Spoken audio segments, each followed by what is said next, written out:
In this question, they give you 3 points, and then they say that C is a circle that passes through point E and center at point G. So this circle is totally not related to F at this moment, and then they just ask you to find out the equation of C. But it's always deserved to spend some time to draw it because it may be useful in B and C. So we draw the approximate position. -6 and 5, so -6 and 5 maybe somewhere here. And then we have -3 and 11. So we have F is here.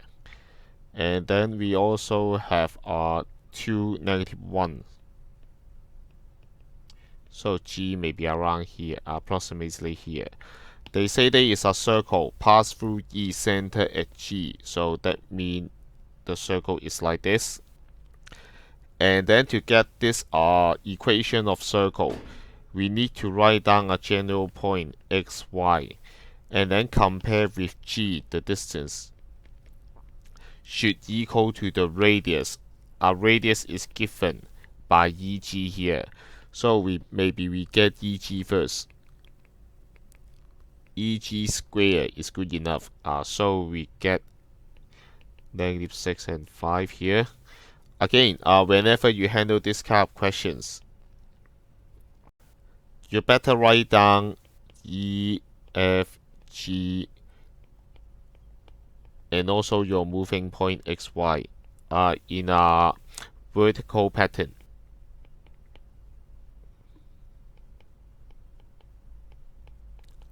It's much more useful than you think. Please write that down. So e.g. comparing this and this, we know the x difference square plus y difference square. X difference square is -6 minus 2.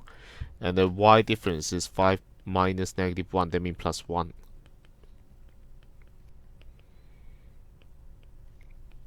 That means 100. So the radius is equal to 10 here.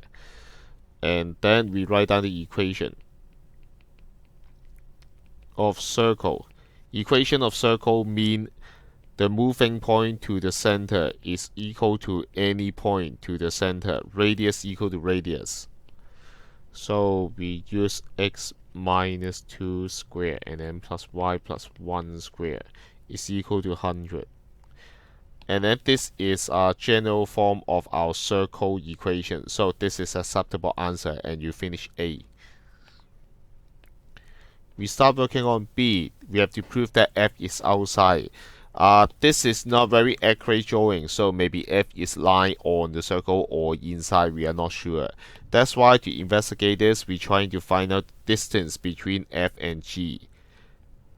And then we use this distance to compare with our radius 10, then we know that is that line outside or inside or line on the circle. So consider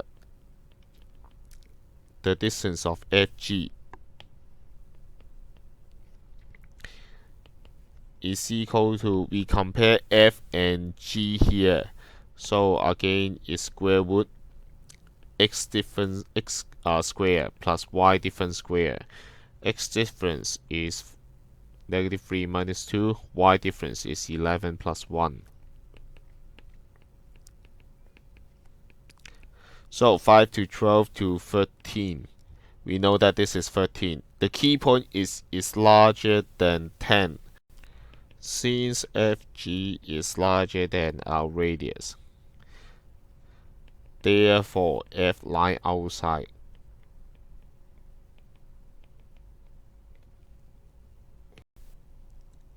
Circle C. In part C, they say that there is a moving point H moving on C. When H is farthest from F, describe the geometric between F, G, and H. So first you have to find out what is the position of H. That's why this kind of graph is really useful. You must draw a graph by yourself. And then H is any point on this circle, and then you choose one point on this circle which is farthest from F. So of course H is somewhere here which is vertically opposite to F.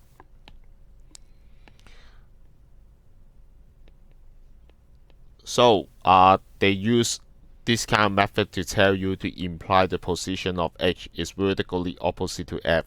So if you describe the geometric relation between 3 points, basically whenever we say 3 points, then the geometric relation should be collinear. You don't have any other choice. So you just simply write down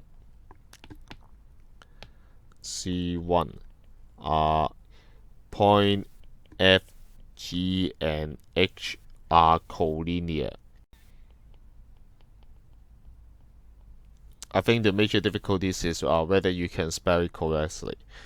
And then we have to find the equation of straight line which pass through F and H. That means we are asking you to find out equation of straight line which pass through F and G. So C2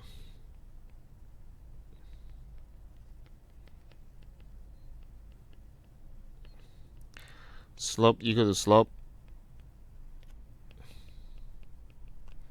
and then this is in terms of xy. Here is by the values. So here we compare the slope hg, just because this number is smaller. So slope hg should equal to the slope fg. That's the constraint for a straight line. Again, h is xy, so y plus 1 over x minus 2. Slope of fg, and then this is negative 311. So y difference 11 plus 1, and then the x difference.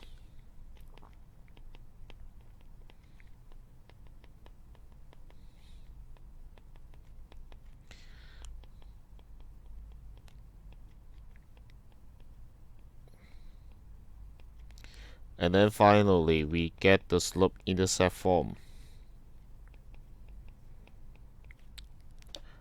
This is your answer for C2. You may either write in standard form as you like, but I prefer slope intercept form. It's give me the slope going down and then give me the y-intercept immediately.